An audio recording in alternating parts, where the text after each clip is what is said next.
Hello friends, welcome to your channel MPR. आशा करती हूँ कि आप सभी स्वस्थ होंगे, निरंतर अपने एग्जाम की तैयारी कर रहे होंगे। हम पढ़ रहे हैं यूथ कॉम्पिटिटिव टाइम्स की बुक से इतिहास के वन लाइनर। इसमें लगभग हम 1 लाख वन लाइनर्स को कंप्लीट करेंगे, जिसमें आज हमारा टॉपिक है पाकिस्तान की मांग। इसे हम पहले प्राचीन भारत मध्यकालीन भारतीय इतिहास को कंप्लीट कर चुके हैं। हमारा ये टॉपिक आधुनिक भारतीय इतिहास के अंतर्गत आता है। तो चलिए स्टार्ट करते हैं। यदि फ्रेंड्स आप हमारे चैनल पर नए हैं और अभी तक चैनल सब्सक्राइब नहीं किया है तो प्लीज वीडियो को लाइक कीजिए, कमेंट कीजिए, चैनल को सब्सक्राइब कीजिए और अपने प्यारे प्यारे फ्रेंड्स तक वीडियो को शेयर कीजिए। और यदि आप चाहते हैं कि मैं कोई और बुक पहले कंप्लीट करा दूं तो प्लीज आप हमें कमेंट कर दीजिए। उस बुक का नाम मैं पहले वो वाली बुक कंप्लीट करा दूंगी। तो चलिए स्टार्ट करते हैं। मैं पूरी कोशिश करूंगी कि जो बुक आप बताएंगे मैं उसको कंप्लीट करा सकूं। और प्लीज फ्रेंड्स जल्दी जल्दी से चैनल सब्सक्राइब कीजिए और फिर अपन लाइव पढ़ेंगे रोज। चलिए स्टार्ट करते हैं। पहले क्या बोल रहे हैं, भारत में मुसलमानों के लिए सर्वप्रथम एक अलग राज्य की मांग करने वाले व्यक्ति का नाम क्या है? मोहम्मद इकबाल। तो भारत के मुसलमानों के लिए सबसे पहले ये दिमाग में बीच किसने डाला कि भैया पाकिस्तान या फिर एक अलग राज्य होना चाहिए, देश होना चाहिए? तो ये मोहम्मद इकबाल है जिन्होंने कहा था कि हाँ भैया मुसलमानों के लिए एक अलग से राज्य होना चाहिए। किसने सर्वप्रथम भारत में एक पृथक मुस्लिम राज्य का प्रस्ताव रखा था? मोहम्मद इकबाल। इन्होंने बोला था एक बल लगाओ, एक बार तो कोशिश करो कि मुस्लिम राज्य मिल जाए। तो एक पृथक मुस्लिम राज्य का प्रस्ताव प्रस्तुत किया था मोहम्मद इकबाल ने। मुसलमानों के लिए एक पृथक देश की प्रथम बार एक निश्चित अभिव्यक्ति कहाँ से हुई थी? तो 1930 में मुस्लिम लीग के इलाहाबाद अधिवेशन में इकबाल के अध्यक्षीय भाषण में। तो पाकिस्तान या एक पृथक देश पहली बार जो एक निश्चय अभिव्यक्ति रखी गई है मुसलमानों के द्वारा, मुस्लिम लीग के द्वारा, तो ये कब रखी गई है? 1930 में मुस्लिम लीग के इलाहाबाद अधिवेशन में इकबाल के अध्यक्षीय भाषण में। भारतीय मुसलमानों के पृथक राज्य के लिए पाकिस्तान शब्द का प्रयोग सबसे पहले किसने किया था? चौधरी रहमत अली और उनके मित्रों ने किया था। तो पाकिस्तान की बात या मतलब पृथक राज्य की बात की गई है इकबाल के द्वारा, और जो पाकिस्तान या फिर मुसलमानों के लिए राज्य बनेगा उसका नाम पाकिस्तान होगा, ये किसने कहा है? चौधरी रहमत अली के द्वारा और उनके मित्रों के द्वारा कहा गया है। नाउ और नेवर पंपलेट किसने लिखा था? तो ये रहमत अली के द्वारा लिखा गया था 1933 में। जब 1930 में इलाहाबाद का अधिवेशन हुआ मुस्लिम लीग का, उन्होंने बोला कि मुसलमानों के लिए एक भारत में अलग से राज्य होना चाहिए। इन्होंने कहा, रहमत अली ने कि हाँ उसका नाम पाकिस्तान रखेंगे। उसके लिए एक पैम्पलेट छपवा दिया ने, नाउ और नेवर। भारत में इंग्लैंड में पढ़ने वाले गुट का नेतृत्व किसने किया था जिसने 1933 में एक पृथक मुस्लिम राज्य पाकिस्तान का प्रस्ताव रखा था? उनका नाम है चौधरी रहमत अली। इंग्लैंड में पढ़ने वाले एक गुट का नेतृत्व रहमत अली चौधरी के द्वारा किया गया था। 1933 में इन्होंने पृथक मुस्लिम राज्य का नाम पाकिस्तान का प्रस्ताव रखा था। फ्रेंड्स, आपको मेरी आवाज थोड़ी डिफरेंट लग रही है क्या? ऐसा लग रहा होगा कि मैं कुछ खा रही हूँ। तो प्लीज, मैं कुछ खा नहीं रही हूँ बल्कि मेरे माउथ में बहुत सारे माउथ अल्सर हो गए हैं। बस मैं कोशिश कर रही हूँ कि कंप्लीट जल्दी से पूरा चैप्टर कंप्लीट हो जाए। बस तो आप थोड़ा सा एडजस्ट कीजिएगा। मैं सच में कुछ नहीं खा रही हूँ, बस मेरे माउथ में थोड़ी सी माउथ अल्सर है। पाकिस्तान शब्द के जनक कौन माने जाते हैं? चौधरी रहमत अली माने जाते हैं। तो पाकिस्तान शब्द के जनक है चौधरी रहमत अली। कहाँ पढ़ते थे? इंग्लैंड में पढ़ते थे। मुस्लिम लीग ने भारत के विभाजन की मांग का प्रस्ताव अपने किस प्रस्ताव या किस अधिवेशन में रखा था? लाहौर अधिवेशन में। मुस्लिम लीग के लिए सबसे पहले रहमत अली नहीं, कौन से इकबाल थे, उन्होंने बोल दिया इलाहाबाद में कि मुसलमानों के लिए एक अलग राज्य होना चाहिए। लेकिन मुस्लिम लीग ने सबसे पहले भारत के विभाजन करने का प्रस्ताव रखा है लाहौर अधिवेशन में कि भाई भारत को विभाजित करो। मुस्लिम लीग ने खुलकर पहली बार भारतीय मुसलमानों के लिए पृथक देश की मांग किस वर्ष में हुए वार्षिक अधिवेशन में की थी? 1940 में की थी। मुस्लिम लीग ने खुलकर पहली बार भारतीय मुसलमानों के लिए एक पृथक देश की मांग की थी 1940 में। लाहौर अधिवेशन ने बोला था इन्हें कि भारत का विभाजन करो। पाकिस्तान प्रस्ताव की रूपरेखा किसने तैयार की थी? सिकंदर हायत खां के द्वारा की गई थी, फजल उल हक के द्वारा। तो पाकिस्तान बन रहा है तो सिकंदर तो खुश हो रहा होगा, वाह यार अच्छा हो रहा, लेकिन इनने फिजूल का हक है इस चीज मांग लिया। तो पाकिस्तान प्रस्ताव की जो रूपरेखा है वह तैयार की है सिकंदर हायत खान ने, और इनको फजल उल हक भी कहा जाता है। 1940 में मुस्लिम लीग के अधिवेशन में पाकिस्तान का प्रस्ताव किसने रखा था? ये खाजी उजामा के द्वारा रखा गया था। बेचारे खुजली हो रही थी फिर भी इनको लिख रहा है क्या है, खाजी खाजी चलो तो खुजा चलो खुलो खुलो। तो खाजी उजमा ने इसका प्रस्ताव या अधिवेशन का प्रस्ताव रखा था, पाकिस्तान के प्रस्ताव रखा था अधिवेशन में मुस्लिम लीग के 1940 में। खजी को जमा ने मुस्लिम लीग द्वारा पाकिस्तान की स्थापना की मांग करने वाले प्रस्ताव कब पारित किए गए थे? 23 मार्च 1940 में पारित किया गया था। मुस्लिम लीग के द्वारा पाकिस्तान की स्थापना की मांग को 23 मार्च 1940 में पारित किया गया था। मुस्लिम लीग के किस अधिवेशन में एम.ए. जिन्ना ने दो राष्ट्रों के सिद्धांत का प्रतिपादन किया था? तो यह लाहौर अधिवेशन 1940 में। तो मोहम्मद अली जिन्ना ने दो राष्ट्र सिद्धांत का प्रतिपादन किया था लाहौर अधिवेशन 1940 में। मुस्लिम लीग का वार्षिक अधिवेशन जिसमें मोहम्मद अली ने दो राष्ट्र के सिद्धांत को मान्यता दी थी, तो यह लाहौर अधिवेशन 1940 में मोहम्मद अली जिन्ना के द्वारा दो राष्ट्र का सिद्धांत रखा गया था। पाकिस्तान के अलग राज्य आंदोलन का नेतृत्व किसने किया था? तो मोहम्मद अली जिन्ना ने किया था। पाकिस्तान के अलग राज्य आंदोलन का नेतृत्व किया था मोहम्मद अली जिन्ना ने। किसने मोहम्मद अली जिन्ना को हिंदू मुस्लिम एकता का दूत कहा था? सरोजिनी नायडू ने किया था। अब जब रोज देखती थी इनको हिंदू मुस्लिम के साथ, लेकिन एक दिन ऐसा आया कि चले ही गए पाकिस्तान में। तो हिंदू मुस्लिम एकता के दूत कहा था सरोजिनी नायडू ने मोहम्मद अली जिन्ना को। नेहरू एक राष्ट्रभक्त हैं जबकि जिन्ना एक राजनीतिज्ञ हैं, यह किसने कहा था? तो यह मोहम्मद इकबाल ने कहा था। इन्होंने कहा था कि नेहरू तो जरूरी है कि भैया राष्ट्रभक्त होंगे, लेकिन जिन्ना क्या है, एक राजनीतिज्ञ हैं। मोहम्मद अली जिन्ना के बारे में सही कथन बताइए। तो असहयोग आंदोलन में इन्होंने भाग नहीं लिया था, क्योंकि उनको पता था कि भैया मुसलमान और हिंदू एक साथ नहीं हो सकते, इसलिए इन्होंने असहयोग आंदोलन में भाग नहीं लिया था। 1940 में मुस्लिम लीग के लाहौर वार्षिक अधिवेशन की अध्यक्षता मोहम्मद अली जिन्ना ने की थी। इन्होंने दो राष्ट्र सिद्धांत के समर्थक में थे। ये कौन सी तिथि थी जब मुस्लिम लीग ने पाकिस्तान दिवस मनाया था? 23 मार्च 1943। 23 मार्च को ही इन्हें 1940 को द्वि राष्ट्र सिद्धांत पारित करा था, इसलिए 23 मार्च 1943 को इन्हें पाकिस्तान दिवस मनाया है। किस अधिवेशन में मुस्लिम लीग ने बांटो और छोड़ो का नारा दिया था? तो कराची अधिवेशन 1943 में बांटो और छोड़ो का नारा दिया था मुस्लिम लीग ने कराची अधिवेशन 1943 में। राजेंद्र प्रसाद ने किसे पाकिस्तान का जन्मदाता कहा है? तो लॉर्ड मिंटो द्वितीय कहा था, क्योंकि मानली मिंटो सुधार कब आया था? 1909 में आया था। इसमें ही में पहली बार मुसलमानों के लिए पृथक निर्वाचन दिया गया था, तो इसलिए राजेंद्र प्रसाद के द्वारा जो मिंटो द्वितीय हैं इनको कहा गया है पाकिस्तान का जन्मदाता। नेक्स्ट आता है अगस्त प्रस्ताव। कब आया है अगस्त प्रस्ताव? 1940 में आया था। लॉर्ड वायसराय लॉर्ड ललितगो ने 8 अगस्त 1940 को कौन सा प्रस्ताव प्रस्तुत किया था? तो इसका नाम है अगस्त प्रस्ताव। किसने किया है? लॉर्ड ललितगो के द्वारा किया गया है 8 अगस्त 1940 को अगस्त प्रस्ताव। महायुद्ध में भारत का सहयोग सुनिश्चित करने के लिए किस वायसराय ने अगस्त ऑफर प्रस्तुत किया था? तो लॉर्ड ललितगो ने किया था। अगस्त प्रस्ताव को घोषित किया गया था क्यों? क्योंकि भारत का सहयोग सुनिश्चित करने के लिए महायुद्ध में लॉर्ड ललितगो ने 1940 के अगस्त प्रस्ताव में क्या देने को कहा गया था? तो इसमें डोमिनियन स्टेट का दर्जा देने के लिए कहा गया था कि भाई हम भारत के लिए डोमिनियन स्टेट का दर्जा दे देंगे। 1940 में ये बात कही गई थी। नेक्स्ट आते हैं व्यक्तिगत सत्याग्रह। महात्मा गांधी के द्वारा व्यक्तिगत सत्याग्रह आंदोलन के लिए प्रथम सत्याग्रही कौन चुने गए थे? विनोबा भावे चुने गए थे। व्यक्तिगत सत्याग्रह में गांधी जी के द्वारा व्यक्तिगत सत्याग्रह के लिए प्रथम सत्याग्रही चुने गए थे विनोबा भावे। व्यक्तिगत सत्याग्रह किसने प्रारंभ किया था? तो इंडिविजुअल सिविल डिसोबीडियंस मूवमेंट को स्टार्ट किया गया था विनोबा भावे के द्वारा 17 अक्टूबर 1940 में। व्यक्तिगत सत्याग्रह प्रारंभ किया गया था विनोबा भावे के द्वारा 17 अक्टूबर 1940 को। व्यक्तिगत सत्याग्रह आंदोलन के प्रधान सत्याग्रही थे विनोबा भावे। गांधी जी ने खुद चुना था तो प्रधान हो ही जाएंगे। व्यक्तिगत सत्याग्रह में विनोबा भावे को प्रथम सत्याग्रही चुना गया था। दूसरे सत्याग्रही कौन थे? तो उनके फेवरेट जवाहरलाल नेहरू। पहले विनोबा भावे हो गए, दूसरे सत्याग्रही हैं जवाहरलाल नेहरू। व्यक्तिगत सत्याग्रह का प्रस्ताव किसने प्रस्तुत किया था? महात्मा गांधी ने प्रस्तुत किया था। व्यक्तिगत सत्याग्रह का प्रस्ताव पारित किया था महात्मा गांधी ने। अब आते हैं हमारे सुभाष चंद्र बोस और उनका हिंद स्वराज।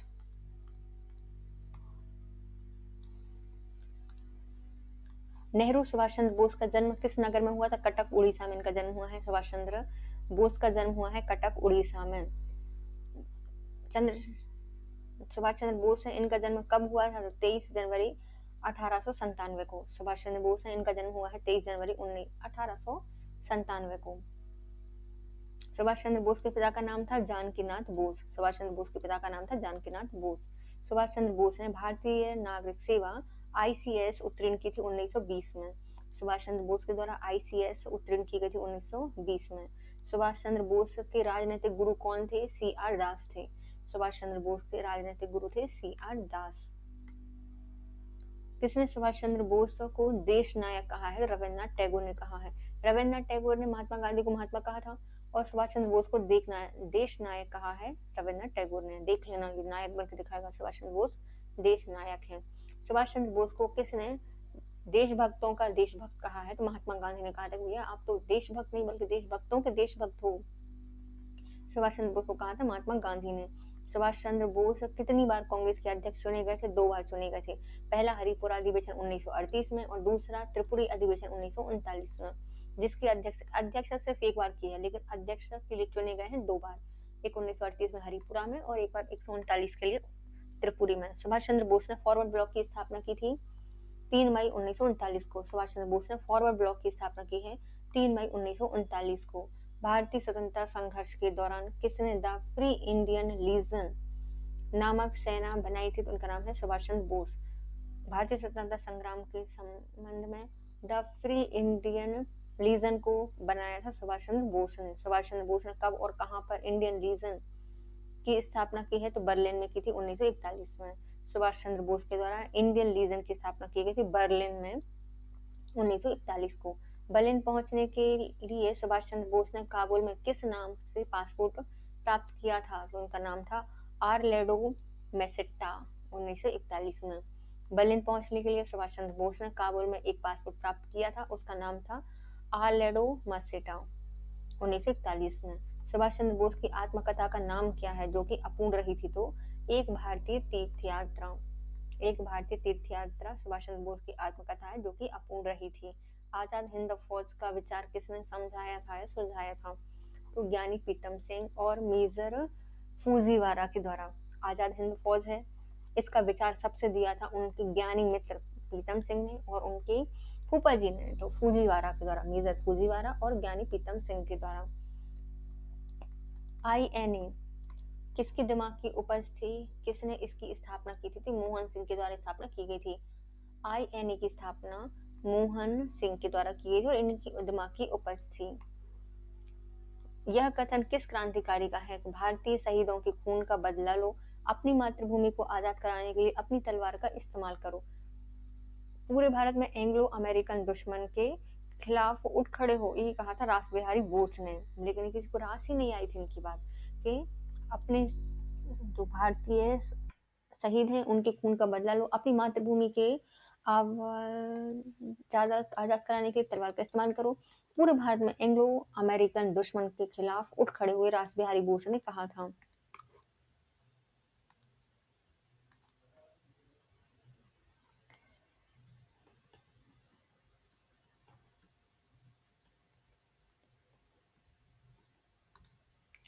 किस भारतीय क्रांतिकारी ने सुभाष चंद्र बोस को इंडियन नेशनल आर्मी के गठन में सक्रिय योगदान दिया था? तो उनका नाम है रास बिहारी बोस। भारतीय क्रांतिकारी ने सुभाष चंद्र बोस को इंडियन नेशनल आर्मी के गठन में सक्रिय सहयोग दिया था, रास बिहारी बोस ने। रास बिहारी बोस ने आजाद हिंद फौज की कमान सुभाष चंद्र बोस को कब सौंपी थी? 4 जुलाई 1943 को।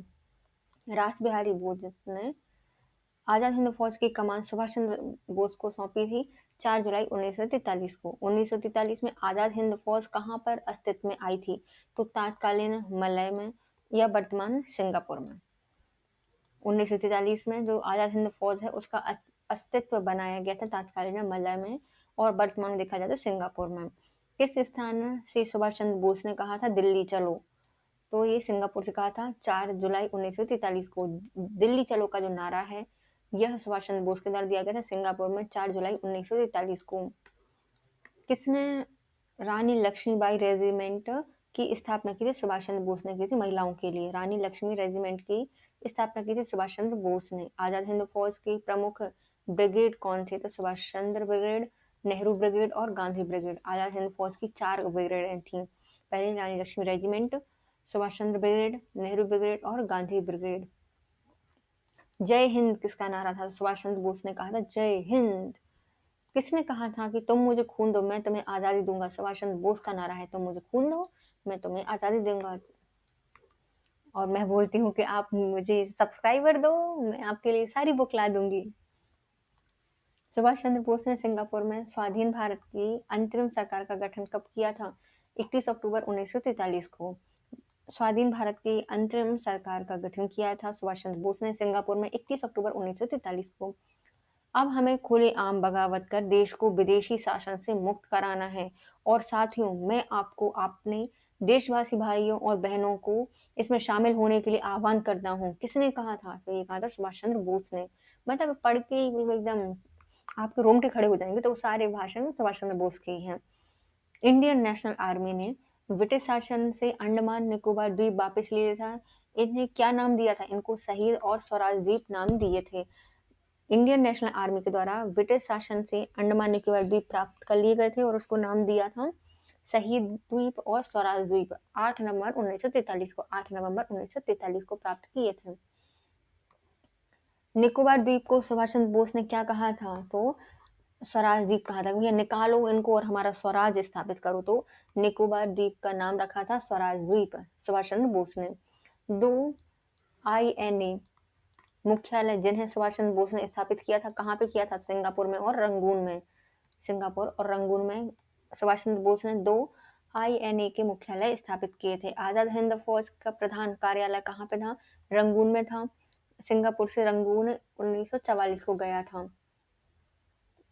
आजाद हिंद फौज का प्रधान कार्यालय पहले रंगून में था और सिंगापुर में स्थापित किया गया था। सिंगापुर से रंगून गया था 1944 में। गांधी जी को सर्वप्रथम किसने राष्ट्रपिता कहकर संबोधित किया था? सुभाष चंद्र बोस के द्वारा 6 जुलाई 1944 को राष्ट्रपिता कहकर संबोधित किया था सुभाष चंद्र बोस ने महात्मा गांधी जी के लिए। और 6 जुलाई 1944 को कहा था इन्हें।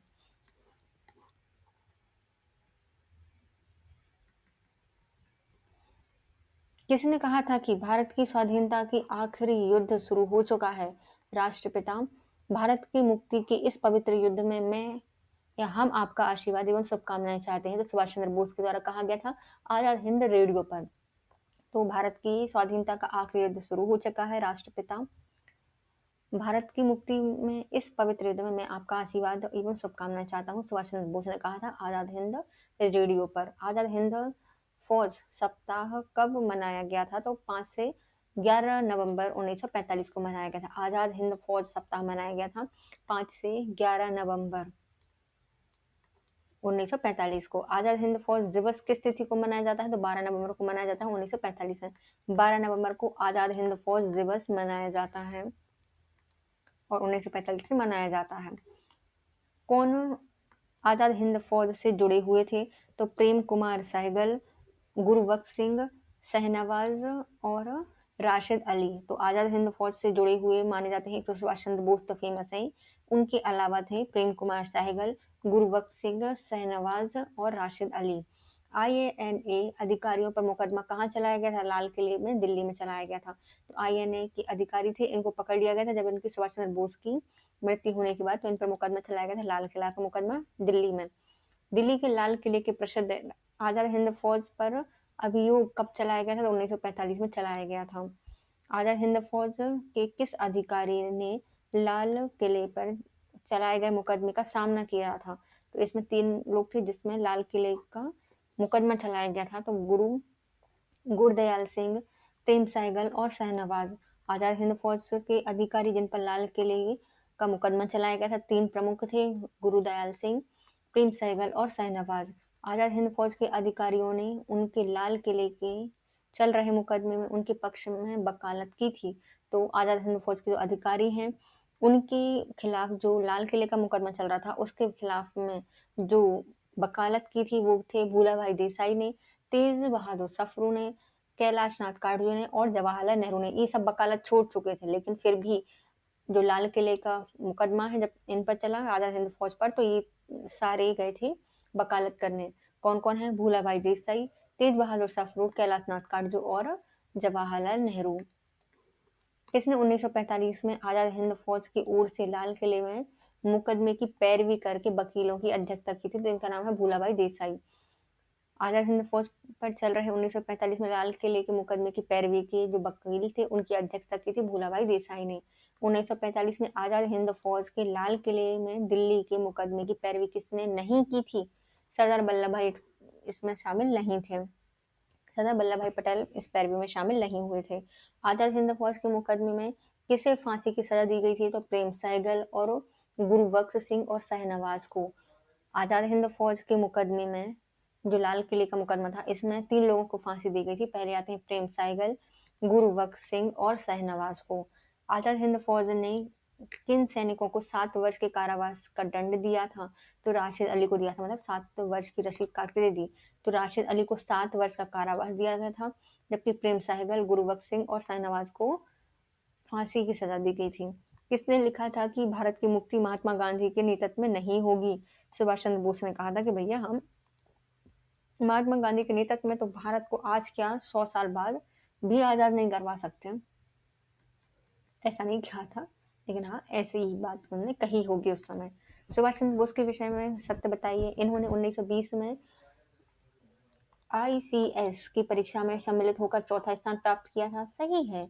मांडली जेल में इन्होंने बंदी जीवन व्यतीत किया था, तो ये भी सही है। सुभाष चंद्र बोस द्वारा लिखित इंडियन स्ट्रगल के विषय में बताइए। तो इंडियन स्ट्रगल किसने लिखा है? सुभाष चंद्र बोस ने लिखा है। अब इससे संबंधित कुछ विषय में तथ्य। यह भारतीय स्वाधीनता आंदोलन का विवेचन 1920 से 1940 के मध्य करती थी। तो सही जो इंडियन स्ट्रगल है वो क्या बताती है? 1920 से 1940 के बीच में स्वाधीनता आंदोलन के बारे में बताती है। इसमें हरिपुरा 1938 का, त्रिपुरी 1939 के अधिवेशन की चर्चा की गई है। इसमें एक अध्याय है जिसमें the Gandhi Irwin pact and adopter नाम से लिखा है। तो इसमें एक अध्याय भी है जिसका नाम क्या है? The Gandhi Irwin pact and adopter.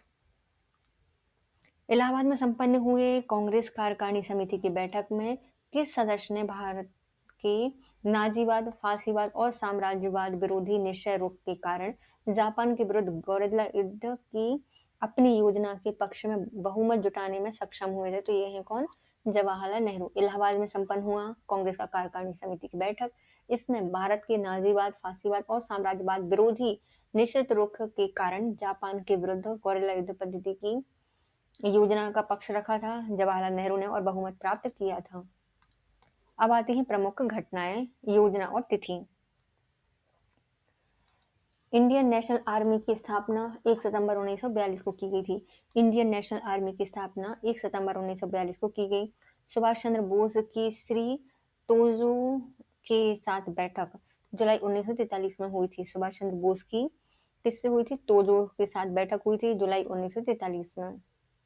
ताजी तोजो के साथ बैठक हुई थी जुलाई 1943 में। आईएनए ने स्वतंत्र भारत की धरती पर राष्ट्रध्वज फहराया था, तो मई 1944 को। आईएनए ने भारत की स्वतंत्र भूमि पर राष्ट्रध्वज फहराया था 1944 में मई को। सुभाष चंद्र बोस की वायु दुर्घटना हुई थी 18 अगस्त 1945 को। तो सुभाष चंद्र बोस है, इनकी वायु दुर्घटना हुई थी 18 अगस्त 1945। दिल्ली हिंद फौज मुकदमा नवंबर 1945 को चलाया गया था। दिल्ली हिंद फौज मुकदमा नवंबर 1945 में चलाया गया। नौसेना विद्रोह हुआ था 18 फरवरी 1946 को। नौसेना विद्रोह हुआ 18 फरवरी 1946। अब आते हैं राजगोपालाचारी की योजना। CR फॉर्मूला भी इसको कहा जाता है ना। गांधी जी की स्वीकृति से राजगोपालाचारी ने अपनी योजना कब प्रस्तुत की थी? 10 जुलाई 1944 को। गांधी जी की स्वीकृति से राजगोपालाचारी ने अपनी प्रस्तुत को स्टार्ट या घोषणा की थी 10 जुलाई 1944 को। CR फॉर्मूला राजगोपालाचारी योजना किसके विरुद्ध में था? तो इसमें मोहम्मद अली ने विद्रोह किया था या विरोध किया था? कौन है? मोहम्मद अली जिन्ना ने CR फॉर्मूले का विरोध किया था। वो तो करने ही वाले थे, कौन सी बड़ी बात थी। अब आता है हमारा क्रिप्स मिशन का भारत छोड़ो आंदोलन। क्रिप्स मिशन और भारत छोड़ो आंदोलन।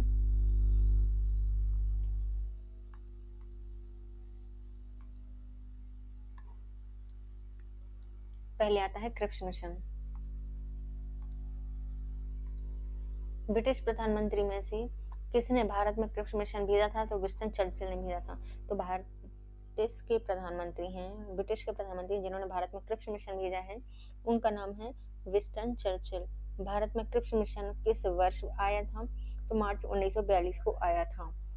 भारत में क्रिप्स मिशन कब आया था? 1942 को आया था, मार्च में। बर्तानिया सरकार के प्रस्ताव का प्रारूप घोषणा जो कि सर स्टैफोर्ड क्रिप्स लाए थे, इसमें क्या शामिल था? तो जो ब्रिटानिया सरकार थी इसके द्वारा एक प्रारूप तैयार किया था जिसको स्टैफोर्ड क्रिप्स लाए थे। इसमें भारत को एक डोमिनियन स्टेट की स्थिति दी जानी थी। डोमिनियन तो चाहिए ही नहीं है ना, तो इसमें क्या था, भारत को एक डोमिनियन स्टेट दिया जाएगा। सब प्रांत राज्यों को मिलाकर एक भारत संघ बनाया जाएगा। ये पाकिस्तान को नहीं चाहिए था। कोई भी प्रांत या भारतीय राज्य भारत संघ के बाहर रहने का निर्णय कर सकता है। यदि कोई प्रांत या भारतीय राज्य चाहे तो भारत के बाहर रह सकता है। भारत का संविधान भारत की जनता द्वारा निर्मित किया जाएगा। तो इस बार पहली बार संविधान की बात की गई थी। क्रिप्स प्रस्ताव में कौन सा प्रावधान सम्मिलित था? तो क्रिप्स प्रस्ताव में शामिल है संविधान निर्मात्री निकायों की रचना के लिए। तो क्रिप्स प्रस्ताव है किसका सम्मिलित था इसमें? संविधान निर्मात्री निकायों की चर्चा के लिए। क्रिप्स मिशन का उद्देश्य क्या था? भारतीय नेताओं को ब्रिटेन के युद्ध प्रयासों को समर्थन देने के लिए मनाना था। क्रिप्स मिशन का उद्देश्य क्या था? भारतीय नेताओं को ब्रिटेन के विरुद्ध युद्ध प्रयासों का समर्थन देने के लिए मनाना था। कौन सा ब्रिटेन प्रतिनिधिमंडल है भारतीय नेताओं के साथ उनकी मांगों पर चर्चा करने के लिए आया था? तो क्रिप्स मिशन है जो कि 23 मार्च 1942 को आया था, और ये ब्रिटेन का प्रतिनिधिमंडल था, भारतीय नेताओं के साथ उनकी मांगों पर चर्चा करने के लिए आया था। क्रिप्स मिशन आया है 23 मार्च 1942 को। नेक्स्ट आता है क्रिप्स मिशन की प्रमुख शर्तें। युद्ध के बाद भारत को डोमिनियन राज्य का दर्जा दिया जाएगा, जो किसी बाहरी सत्ता के अधीन नहीं होगा। भारतीयों को अपने संविधान निर्मित करने का अधिकार होगा। इसके लिए युद्ध के बाद एक संविधान निर्मात्री परिषद बनाई जाएगी, जिसमें ब्रिटिश भारत के प्रांतों के निर्वाचन सदस्य और देशी रजवाड़ों के प्रतिनिधि शामिल होंगे। ब्रिटिश भारत को कोई प्रांत यदि नए संविधान को स्वीकार ना करना चाहे तो उसे वर्तमान संवैधानिक स्थिति बनाए रखने का अधिकार होगा। नए संविधान को ना स्वीकृत वाले प्रांतों को अलग संविधान बनाने का आज्ञा दी जाएगी। युद्ध के दौरान ब्रिटिश वायसराय की एक नई कार्यकारिणी परिषद का गठन किया जाएगा, जिसमें भारतीय जनता के प्रमुख वर्गों के प्रतिनिधि शामिल होंगे, लेकिन रक्षा मंत्रालय ब्रिटिश नेतृत्व के पास होगा। आप देखो उनकी शर्तें पढ़ के आप क्या लगता है, गांधी जी मान लेंगे? कांग्रेस मानेगी? तो नहीं मानेगी, किसी ने नहीं माना और ये चले गए। सर स्टैफोर्ड क्रिप्स की योजना में यह परिकल्पना की गई थी कि द्वितीय विश्व युद्ध के बाद भारत को डोमिनियन स्टेट का दर्जा दे दिया जाएगा। बस यहीं से कांग्रेस ने बोला कि हमें देश सुनना ही नहीं है पूरा, आप तो जाओ।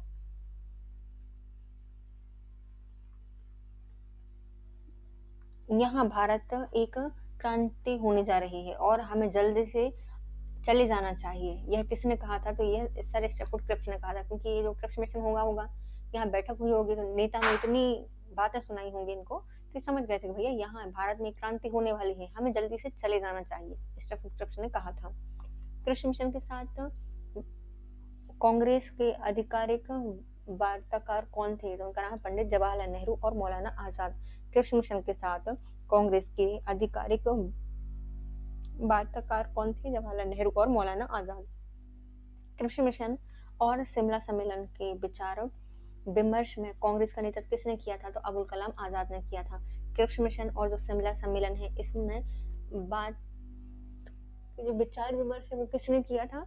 मौलाना अबुल कलाम आजाद ने किया था। किसकी दृष्टि में क्रिप्स मिशन एक टूटे हुए बैंक के नामों पर उत्तर दिनांकित चेक है? तो महात्मा गांधी ने कहा था कि क्रिप्स मिशन क्या है? टूटे हुए बैंक के नाम पर एक उत्तर दिनांकित चेक है, post dated cheque upon the crashing bank.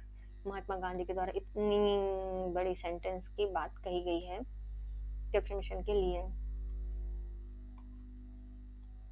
किस वायसराय ने गांधी जी के आंदोलन को राजनीतिक फिरौती कहा था? तो ये लॉर्ड ललित ने कहा था कि भैया गांधी जी ऐसे ही नहीं है बल्कि राजनीतिक फिरौती करते हैं। ललित ने ये कहा था। किस वायसराय के समय गांधी जी ने व्यक्तिगत सत्याग्रह तथा भारत छोड़ो आंदोलन शुरू किया था? लॉर्ड ललित ने किया था। अच्छा हम फिरौती करते हैं, चलो तो हम दिखाते हैं कि होती कैसी है फिरौती।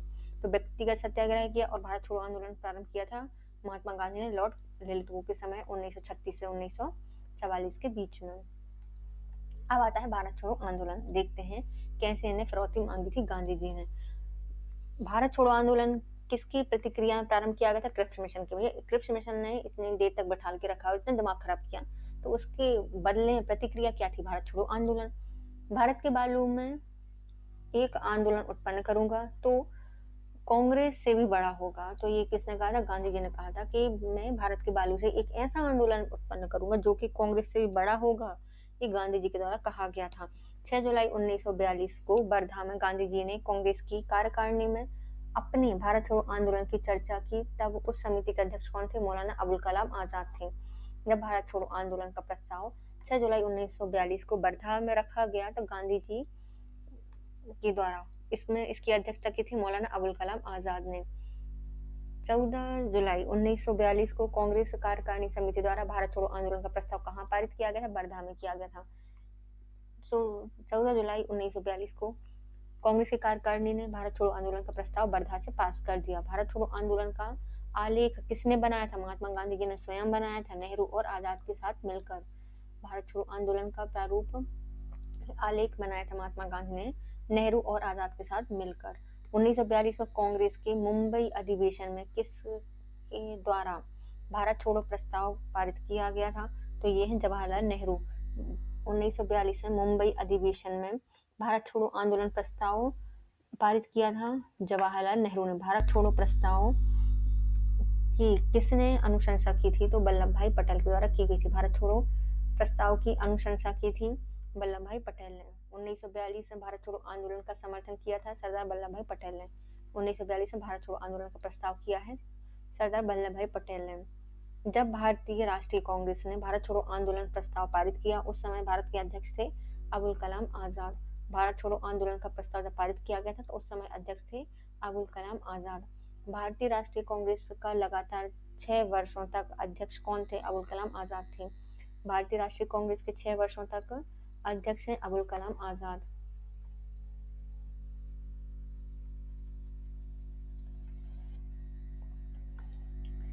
भारत छोड़ो आंदोलन किसने किया था?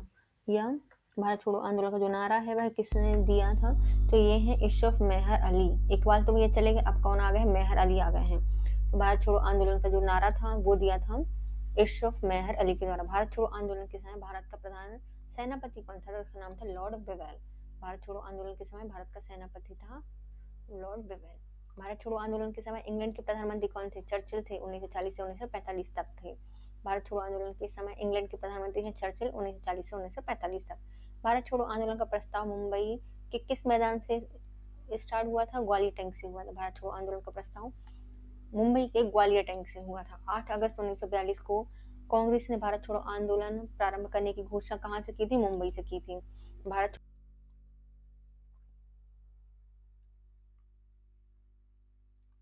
8 अगस्त 1942 को कांग्रेस ने भारत छोड़ो आंदोलन प्रारंभ करने की घोषणा कहाँ से की थी? मुंबई में की थी।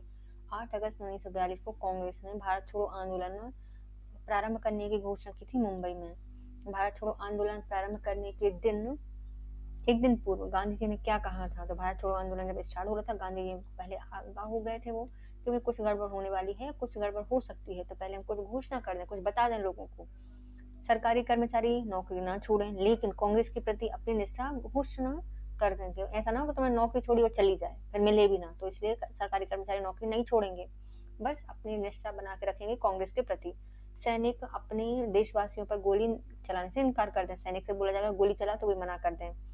छात्र पढ़ाई तभी छोड़ें जब आजादी प्राप्त हो जाने तक अपने इस निर्णय पर दृढ़ रह सकें। तो छात्र हैं अपनी कॉलेज छोड़कर तभी आए जब पूरी आजादी मिल जाए, उसके बाद पढ़ने जाएंगे, वरना मत छोड़ें, पढ़ाई करें अपनी। राजा महाराजा भारतीय जनता की प्रभुसत्ता स्वीकार करें और अपनी रियासत में रहने वाली जनता अपने को भारतीय राष्ट्र का अंग घोषित कर दें और राजाओं का नेतृत्व तभी मंजूर करें जब वे अपना भविष्य जनता के साथ जोड़ दें। मतलब यदि राजा रजवाड़े आ रहे हैं तो जनता को बोलेंगे भैया ये भारत की जनता है और भारत में अंग बन जाए, और यदि जनता भी तभी राजा का सपोर्ट करे जब वह जनता के साथ खुद को जोड़ ले भविष्य में। भारत छोड़ो आंदोलन कब प्रारंभ हुआ था? 9 अगस्त 1942 को भारत छोड़ो आंदोलन प्रारंभ हुआ था। 9 अगस्त 1942 को करो या मरो का नारा दिया था अरे महात्मा गांधी जी के द्वारा यार। भारत छोड़ो में दिया था करो या मरो का नारा महात्मा गांधी ने। गांधी जी के द्वारा करो या मरो का आह्वान किया गया था भारत छोड़ो आंदोलन के समय। हम भारत को या तो आजाद कराएंगे या आजादी के प्रयासों में दिव्यांगत हो जाएंगे, ये किसने कहा था? भारत छोड़ो आंदोलन के समय कहा था गांधी जी ने। इसी को शॉर्ट में कह दिया करो या मरो। हम या तो स्वतंत्र भारत लेंगे या इसके प्रयास में मर जाएंगे। महात्मा गांधी ने कहा था कि भैया अब तो आर या पार होगा, या फिर हमें स्वतंत्र भारत चाहिए या फिर हमें मार ही डालो।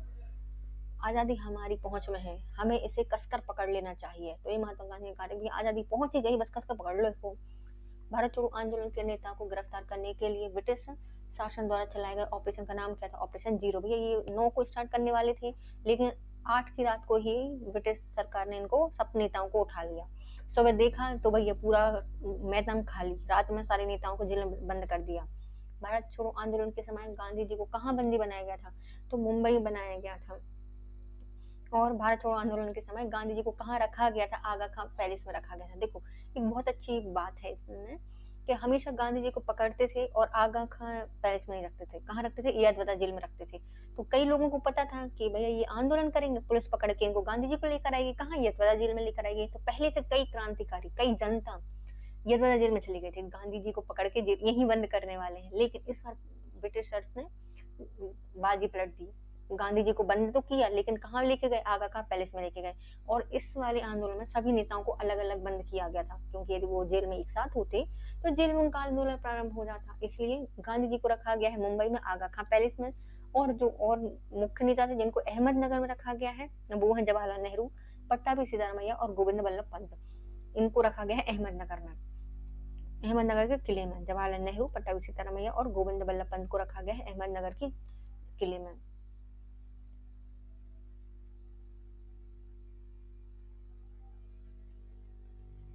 और डॉक्टर राजेंद्र प्रसाद को 9 अगस्त 1942 को पकड़ के बांकीपुर जेल में रखा गया था। राजेंद्र प्रसाद को कहाँ भेजा गया था? बांकीपुर जेल में भेजा गया था। कोई सरकार तब तक सेवा का उपकरण है जब तक वह लोगों की इच्छा और सहमति पर आधारित है। जब वह जनता को जबरदस्ती झुकाने का प्रयास करती है तब वह दमन का औजार बन जाती है। इसलिए जिस समय जनता में उस आतंक का भय समाप्त हो जाता है, चाहे वह कानून हो या अस्त्र हो, शस्त्र हो, उसका वह दमन भी समाप्त हो जाता है। यह कथन किसका था? तो ये गांधी जी के द्वारा कहा गया है। सरकार ने जितना जब तक अच्छी है तब तक उसकी सेवा स्वीकार करो, नहीं हो तो अपन उनको बंद कर फेंक देंगे। भारत छोड़ो आंदोलन का क्या फल था? भारत छोड़ो आंदोलन क्यों प्रारंभ किया गया था? क्योंकि कृष्ण मिशन के प्रस्तावों से भारत में निराश हो गए थे। भारत में जापानी आक्रमण की धमकी मिल रही थी। एआईसीसी के द्वारा अगस्त 1942 में प्रस्ताव पारित किया गया था। 1942 में भारत छोड़ो आंदोलन के संदर्भ में सत्य बताइए। यह एक स्वतः स्फूर्त आंदोलन था। यह एक हिंसात्मक आंदोलन था, क्योंकि सारे नेता तो वही जेल में बंद है, अब जनता क्या करेगी? हिंसात्मक हो जाएगी। आंदोलन की घोषणा के बाद कांग्रेस को एक बार गैर कानूनी, मतलब एक गैर कानूनी संस्था घोषित कर दिया गया था। तो कांग्रेस है उसको क्या बोलते हैं? गैर कानूनी संस्था ने, जो भी इसके सदस्य होंगे उनको ढूंढो, पकड़ो और जेल में बंद कर दो। ऑपरेशन रूबिकॉन एक कूट शब्द था जिसे भारत में ब्रिटिश सरकार द्वारा किस संघर्ष में प्रयोग किया गया था? किस संदर्भ में प्रयोग किया गया था? जेल में गांधी जी का आमरण अनशन, भारत छोड़ो आंदोलन 1942 के दौरान गांधी जी की मृत्यु पर। तो ऑपरेशन रूबिकॉन, देखो आपने पढ़ा था 1932 का है ना, पूना पैक्ट, साम्प्रदायिक पंचायत आया था, तब गांधी जी ने आमरण अनशन किया था। तो ब्रिटिशर्स ने जल्दी जल्दी से सारे नेताओं को बुलाया कि भैया गांधी जी को संभालो, यदि मर वरा गए तो क्या होगा। तो इन्हें अनशन छोड़ दिया। जब भी जेल में जाते थे तो अनशन छोड़ देते थे या फिर बीमार हो जाते थे, उनको गवर्नमेंट क्या करती थी, भाई ऐसा ना हो कि जेल में मर जाए वरना जनता भड़क जाएगी, तो इसलिए छोड़ देते थे। लेकिन भारत छोड़ो आंदोलन के समय ब्रिटिशर्स चाहते थे कि गांधी जी आमरण अनशन करें, और गांधी जी जेल में गए और इन्हें आमरण अनशन किया। लेकिन अब ब्रिटिशर्स चाहते थे कि अभी इतना आमरण अनशन हो जाए कि गांधी जी जेल में मर जाए। तो इसको नाम दिया गया है ऑपरेशन रूबिकॉन, कि गांधी जी के आमरण अनशन पर ये नाम दिया गया था, जिसमें भारत छोड़ो आंदोलन 1942 के दौरान गांधी जी की मृत्यु पर। किस पार्टी ने भारत छोड़ो आंदोलन का समर्थन नहीं किया था? तो ये है हिंद महासभा के द्वारा, कम्युनिस्ट पार्टी ऑफ इंडिया के द्वारा, यूनियनिस्ट पार्टी ऑफ पंजाब और मुस्लिम लीग के द्वारा। मुस्लिम लीग तो पता ही थी कि नहीं करेगी, लेकिन ये जो यूनियनिस्ट पार्टी ऑफ पंजाब है इसने भी नहीं किया था, क्योंकि पंजाब इतने दूर है, मुंबई वहां है, मुंबई से कर रहे हो, चलो हम मुंबई नहीं आएंगे, तो इन्हें भी नहीं किया था। कम्युनिस्ट पार्टी ऑफ इंडिया ने भी नहीं किया था, क्योंकि कम्युनिस्ट की बातें नहीं हो रही है। हिंद महासभा ने भी नहीं गए थे, इनको भी दूर ही लग रहा होगा सारे नेताओं को। तो ये चारों के द्वारा भारत छोड़ो आंदोलन का समर्थन नहीं किया गया था। कौन सा संगठन 1942 में भारत छोड़ो आंदोलन से पृथक रहा था? तो ये है राष्ट्रीय स्वयंसेवक संघ। स्वयंसेवक संघ है, हम तो स्वयं सेवा कर लेंगे, हमें तुम्हारे साथ नहीं मिलना। तो भारत छोड़ो आंदोलन से पृथक रहे थे राष्ट्रीय स्वयंसेवक संघ। अमेरिकी पत्रकार जो कि महात्मा गांधी के भारत छोड़ो आंदोलन के दौरान उनके साथ था, वह कौन था? तो वह लुईस फिशर। तभी तो ये बेचारे गांधी जी फिसल के जेल में चले गए। अमेरिकी पत्रकार थे, भारत छोड़ो आंदोलन के समय गांधी जी के साथ थे। इनका नाम है लुईस फिशर, और बेब मिलर थे किसमें, दांडी यात्रा में। महात्मा गांधी की जीवनीकार लुईस फिशर किस आंदोलन में उनके साथ थे, तो भारत छोड़ो आंदोलन के समय थे ये लुईस फिशर इनके साथ, और इन्हें निर्णय ले लिया था कि अब गांधी जी की हमें जीवनी लिखनी है। किसने महात्मा गांधी को गेहूं की भूमि और टैगोर को गुलाब का उद्यान कहा था? ये कहा था लुईस फिशर ने कि भैया गेहूं की भूमि है महात्मा गांधी और गुलाबों का उद्यान है रविन्द्रनाथ टैगोर। लुईस फिशर के द्वारा कहा गया था। भारत छोड़ो आंदोलन के समय कौन युवा महिला नेता हैं जिन्होंने अविज्ञा एवं प्रतिरोध का प्रतीक कहा गया है, तो अरुणा असफ अली। अरुणा असफ अली को भारत छोड़ो आंदोलन के समय युवा महिला नेत्री थी जिनको अविज्ञा एवं प्रतिरोध का प्रतीक माना गया है। स्वतंत्रता संग्राम के दौरान अरुणा असफ अली किस भूमिगत क्रियाकलाप के लिए प्रमुख महिला संगठन थी, तो भारत छोड़ो आंदोलन के समय ये भूमिगत रहकर इन्होंने सबको निर्देश दिए थे रेडियो के माध्यम से। किस आंदोलन के साथ अरुणा असफ जुड़ी थी, तो भारत छोड़ो आंदोलन के द्वारा। भारत छोड़ो आंदोलन में सभी नेता जेल में बंद हो गए थे। जनता उग्र हो गई थी, कुछ भी कर रही थी, पता ही नहीं था क्या करना है, कुछ भी कर रही थी, तो अरुणा असफ अली आई और रेडियो से इन्होंने सबका मार्गदर्शन किया था। श्रीमती अरुणा असफ अली का निधन जुलाई 1996 को में हुआ था। यह किस क्षेत्र में योगदान के लिए जानी जाती है, तो यह स्वतंत्रता संग्राम के लिए जानी जाती है। जुलाई 1996 में इनका निधन हुआ था। भारत छोड़ो आंदोलन के समय किसने कांग्रेस रेडियो का प्रसारण किया था, तो यह उषा मेहता। कांग्रेस रेडियो का प्रसारण किया था उषा मेहता के द्वारा। भारतीय स्वतंत्रता आंदोलन के संदर्भ में उषा मेहता की ख्याति किससे जुड़ी है, भारत छोड़ो आंदोलन की बेला में गुप्त रेडियो स्टेशन चलाने के लिए। तो ये और वो अरुणा असफ अली दोनों इसलिए जानी जाती हैं। उषा मेहता की ख्याति प्राप्त है भारत छोड़ो आंदोलन के समय में गुप्त कांग्रेस रेडियो चलाने के लिए। कांग्रेस रेडियो पर भारत छोड़ो आंदोलन की अवधि में नियमित रूप से कार्यक्रम प्रसारित किए थे राम मनोहर लोहिया ने। तो भारत छोड़ो आंदोलन की अवधि में जो कांग्रेस रेडियो है इसका नियमित कार्यक्रम प्रसारित करते थे कौन, राम मनोहर लोहिया। राष्ट्रवादियों ने मुंबई के निकट पहली बार गुप्त ट्रांसमीटर का प्रयोग कब किया था, भारत छोड़ो आंदोलन के समय। तो राष्ट्रवादियों ने सबसे पहले मुंबई के निकट पहली बार गुप्त ट्रांसमीटर का प्रयोग किया था भारत छोड़ो आंदोलन के समय। भारत छोड़ो आंदोलन के समय उत्पन्न दंग में कौन सा राज्य क्षेत्र सबसे अधिक प्रभावित हुआ था, तो वो हुआ था बिहार और उत्तर प्रदेश और संयुक्त प्रांत वाला क्षेत्र। भारत छोड़ो आंदोलन में सबसे ज्यादा दंगे हुए थे बिहार और उत्तर प्रदेश में। महात्मा गांधी और उनके सहयोगियों को 1942 में हुई धरपकड़ से बिहार में बहुत दंगे हुए थे। इसमें रेल सेवा पूर्ण रूप से ठप हो गई थी। इसमें अधिकतर प्रभाव किस जिले में था, तो मुंगेर में था। तो जो रेल सेवा बंद हुई थी वह मुंगेर की सबसे ज्यादा हुई थी। भारत छोड़ो आंदोलन के दौरान जेल से फरार होकर भूमिगत गतिविधियों को संगठित किया था, तो जयप्रकाश नारायण। इनको पकड़ के जेल में बंद किया और जेल से भाग गए, फिर अन्य आंदोलन चलाया भूमिगत रूप से जयप्रकाश नारायण ने। जयप्रकाश नारायण को राष्ट्रीय स्तर के नेता के रूप में पहचाना जाता है, तो भारत छोड़ो आंदोलन से इनको पहचान मिली थी राष्ट्रीय स्तर की। भारत छोड़ो आंदोलन के दौरान बकरी का टापू में अभिलेख में अखिल भारतीय आजाद दस्ता का गठन किसने किया था, जयप्रकाश नारायण ने किया था नेपाल के तराई में। तो बकरी का टापू, अब बोलेंगे कि स्वराज भारत, अखिल भारतीय, कांग्रेस का कुछ नाम भी रखेंगे, तो भैया अंग्रेज पकड़ के इनको जेल में बंद कर देंगे, या पता करेंगे कौन है ने क्या रखा था नाम। बकरी का टापू में अखिल भारतीय आजाद दस्ते का गठन किया था, आजाद हिंद फौज मतलब जयप्रकाश नारायण के द्वारा नेपाल की तराई में।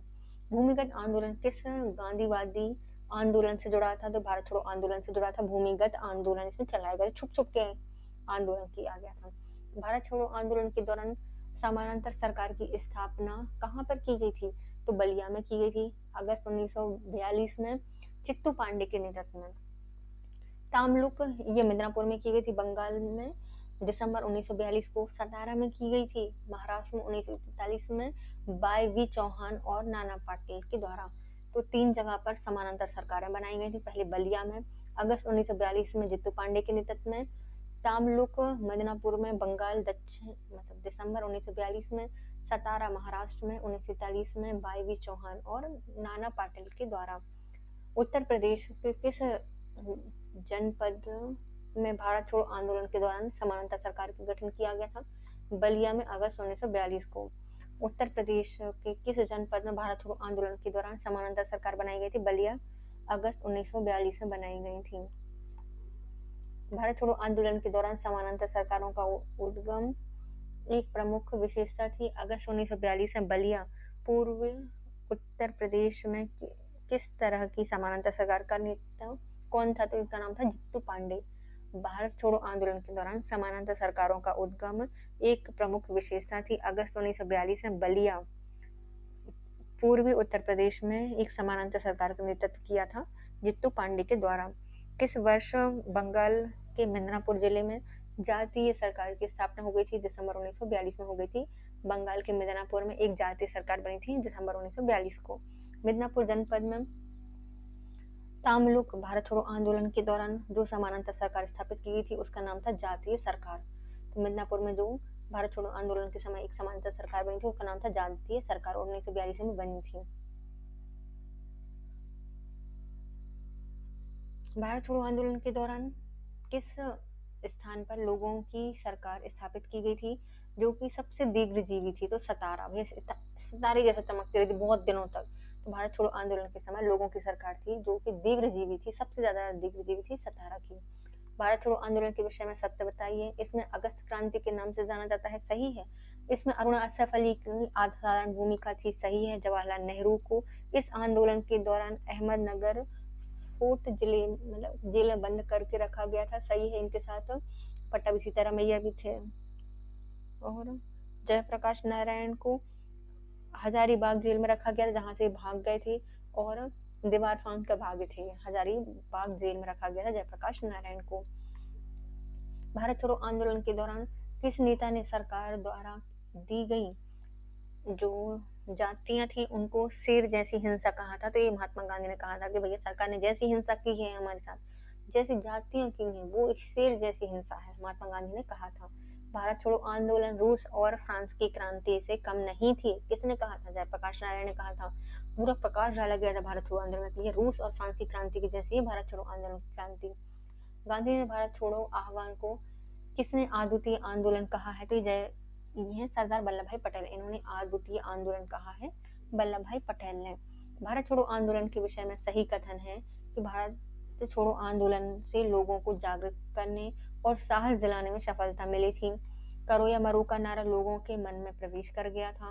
भारत छोड़ो आंदोलन के विषय में सही है। भारत छोड़ो आंदोलन के परिणाम स्वरूप अंग्रेज और मुसलमान कांग्रेस के प्रति समान घृणा के कारण एक दूसरे के नजदीक आ गए थे। तो भारत छोड़ो आंदोलन के परिणाम स्वरूप क्या हुआ था? अंग्रेज और जो मुसलमान हैं वो कांग्रेस के प्रति घृणा के कारण एक दूसरे के पास आ गए थे। जनरल ब्रिटिश सरकार के पक्के सहयोगी की तरह कार्य करने लगे। मुसलमानों को 1942 में कांग्रेस आंदोलन से दूर रहने के लिए कहा था। भारत छोड़ो आंदोलन के विषय में सही है कि भारत छोड़ो आंदोलन में भारतीय राष्ट्रीय आंदोलन की पराकाष्ठा थी। भारत छोड़ो आंदोलन के पश्चात शक्ति हस्तांतरण की प्रक्रिया की खोज समय का तकाजा था। भारत छोड़ो आंदोलन के दौरान जेंटलमैन एग्रीमेंट किन किन के मध्य हुआ था? तो ये मिर्जा इस्माइल और हीरा लाल शास्त्री के बीच में हुआ था जो कि जयपुर प्रजामंडल से संबंध थे। तो कौन से जेंटलमैन एग्रीमेंट हुआ भारत छोड़ो आंदोलन में कि हम नहीं लड़ेंगे, है ना, हम इस्माइल करके हीरे जैसे चमकेंगे।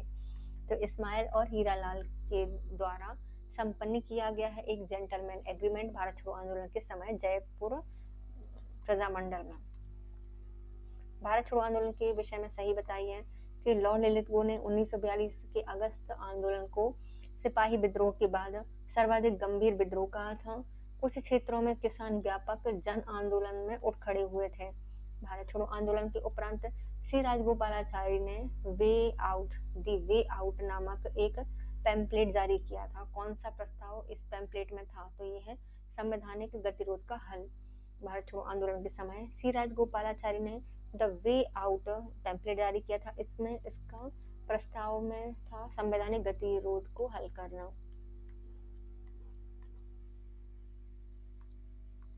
अब आती है विवेल योजना और कैबिनेट मिशन।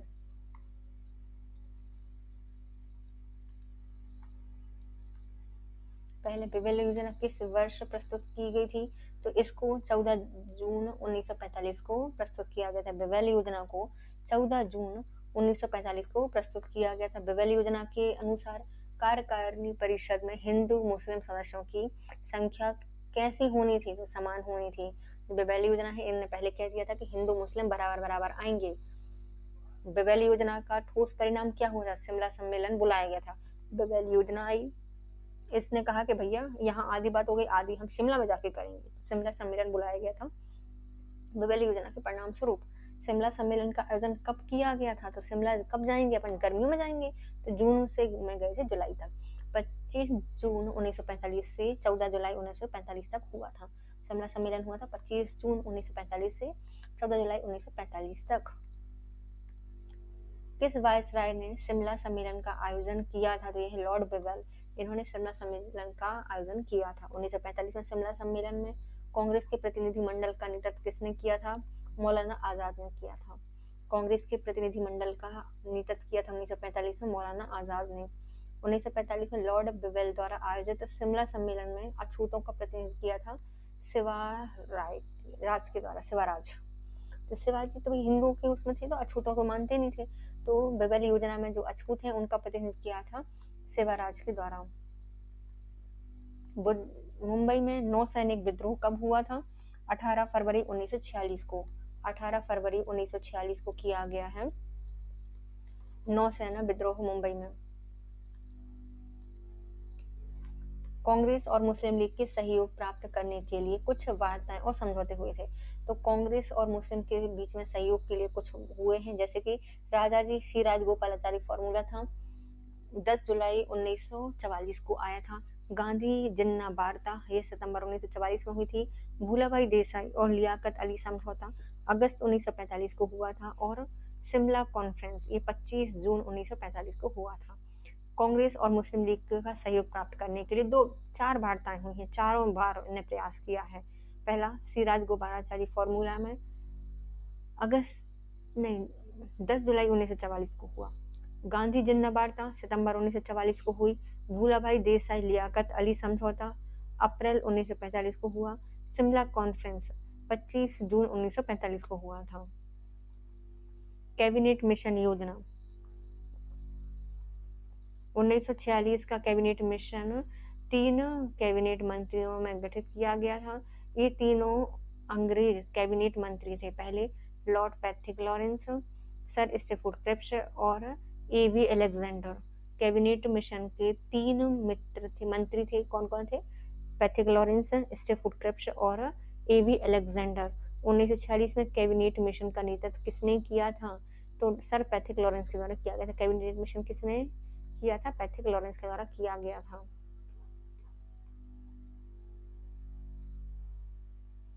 द्वितीय विश्व युद्ध के बाद 1946 में कौन सा मिशन भारत आया था? कैबिनेट मिशन भारत आया था। कैबिनेट मिशन भारत कब आया था? तो यह 24 मार्च 1946 को आया था। 24 मार्च 1946 को आया था कैबिनेट मिशन।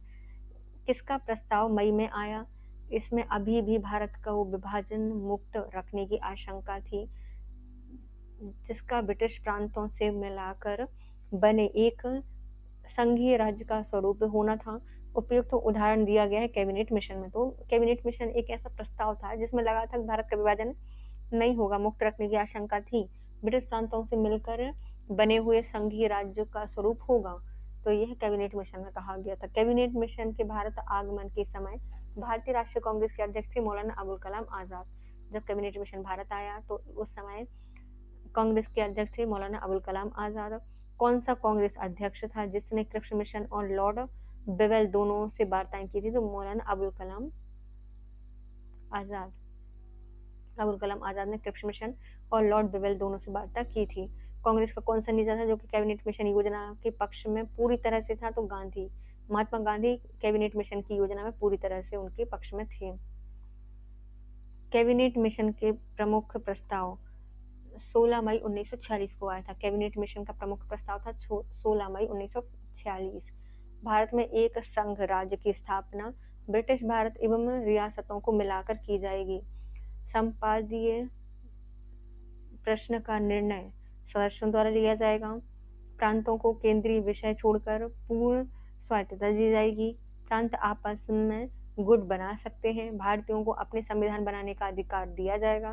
कैबिनेट मिशन में मुस्लिम लीग की पाकिस्तान की मांग अस्वीकार कर दी गई थी कि कोई पाकिस्तान नहीं मिलने वाला। एक अंतरिम सरकार का गठन किया जाएगा और सभी राजनीतिक दल इसमें मिलकर बनेगी। किससे भारत के लिए त्रिस्तरीय शासन व्यवस्था का प्रस्ताव रखा था? तो कैबिनेट मिशन ने भारत के लिए त्रिस्तरीय शासन व्यवस्था का प्रस्ताव रखा था कैबिनेट मिशन ने। किसने वायसराय की एग्जीक्यूटिव काउंसिल के पुनर्गठन का सुझाव दिया था? इसमें बार मेंबर सहित सभी विभाग भारतीय नेताओं द्वारा धारण किए जाएंगे। तो कैबिनेट मिशन में 1946 में कहा गया था कि वायसराय की एग्जीक्यूटिव काउंसिल के पुनर्गठन का सुझाव दिया गया है, जिसमें बार मेंबर सहित सभी विभाग भारतीय नेताओं द्वारा धारण किए जाएंगे। कैबिनेट मिशन 1946 में। मुस्लिम लीग के विषय में सही कथन बताइए। 1946 में मुस्लिम लीग ने कैबिनेट मिशन प्लान के लिए दी गई अपनी स्वीकृति वापस ले ली थी। 1946 में गठित अंतरिम सरकार में मुस्लिम लीग शामिल हो गई थी। अंतरिम सरकार में क्या हुई थी? मुस्लिम लीग इसमें शामिल हो गई थी। अब आती है संविधान सभा और मुस्लिम लीग। इसको हम पढ़ेंगे नेक्स्ट वीडियो में। तो bye guys, if you like my video please share, subscribe and comment. Thank you so much guys, have a nice day.